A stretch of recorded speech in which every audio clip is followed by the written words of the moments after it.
মোবাইলটা হারিয়ে যাওয়ার আগে এই কোডটা ডায়াল করেন ভাই। মোবাইলটা হারিয়ে গেলে খুঁজে পাওয়ার একটা চান্স থাকবে, মোবাইল হারাই গেলে কিন্তু কোড ডায়াল করার চান্স থাকবে না। এর জন্য আগে কোড ডায়াল করতে হবে।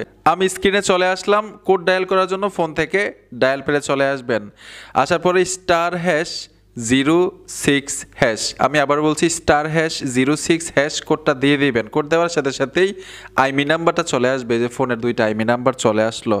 এই আইমি নাম্বারের কাজ কি? আমি যে বলছিলাম হারাই গেলে খুঁজে পাওয়ার একটা চান্স থাকবে, তাহলে কাজটা কি?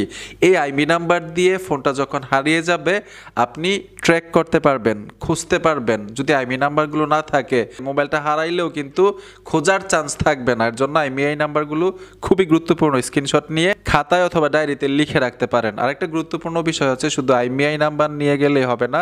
আপনি যখন জিডি করবেন অথবা প্রশাসনের সহযোগিতা নেবেন, অবশ্যই মোবাইলের কাগজপত্রগুলো নিয়ে যাইতে হবে। শোরুম থেকে যেই কাগজপত্রগুলো দেয় ওই কাগজপত্রগুলো আইএমইআই নাম্বারের সাথে থাকতে হবে। আশা করি বুঝতে পেরেছেন মোবাইল হারিয়ে গেলে কিভাবে খুঁজে পাবেন এই আইএমইআই নাম্বারগুলো দিয়ে।